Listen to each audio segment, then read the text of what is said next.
Hey guys, I got a 23 Mazda 3 Turbo. 2.5 turbo. I gotta do a belt and a tensioner on it.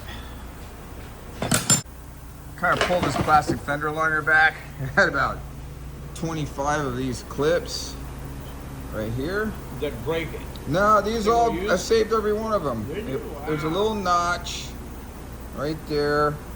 You slip a screwdriver in there and you pop that thing up, and then you can pull the tab, all these clips out. And then when I pulled all those clips out, I just kind of folded the fender liner back. It'll pop back into place. And then it had a secondary one.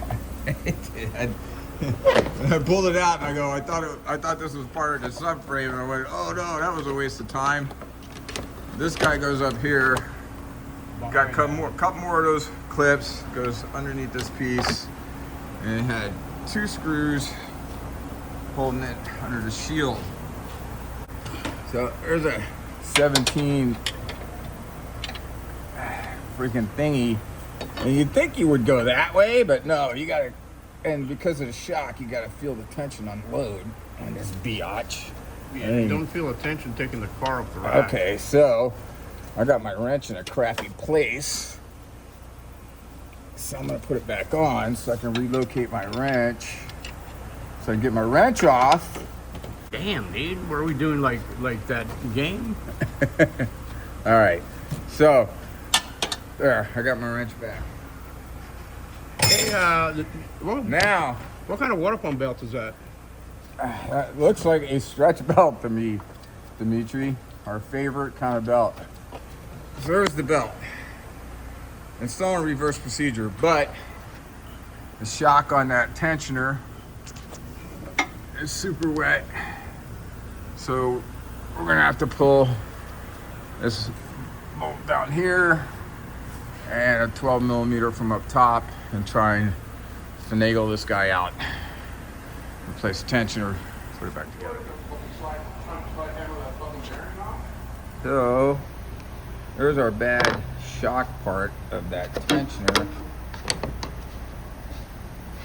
And there is the 12 millimeter bolt in front of the alternator. And I'm gonna slip in there to take the bracket off. Already got it loose. I'm spinning it with my fingers as we speak. But I'm hoping it'll slide over the stud. Okay. I cracked it loose with a wrench. Put it in with my pile of other bolts for this. And now, so that's gonna have to slide out over that. So I think I'm gonna take that bottom bolt off.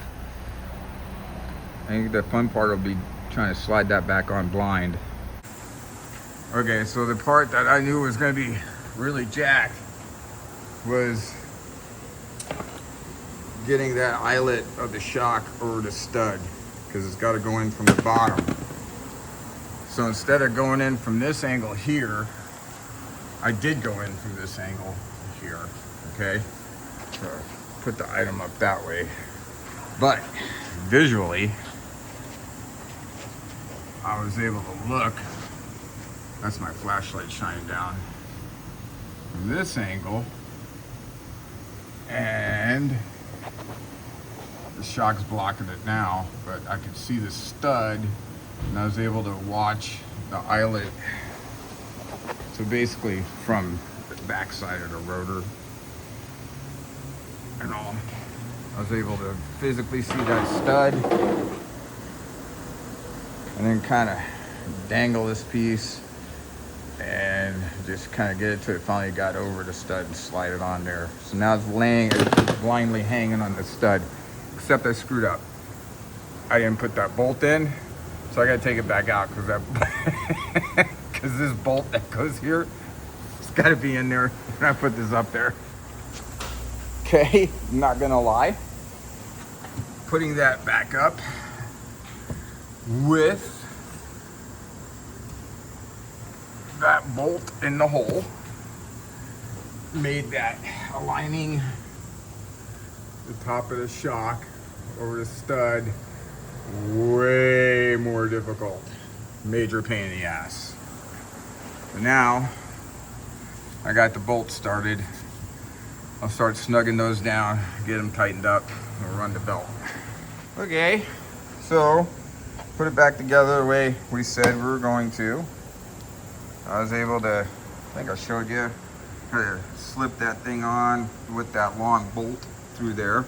I gotta put this square piece back in, then I'll just fold this back in position, use all the clips, pop, pop, pop, pop, pop, pop, pop, pop, put it back together.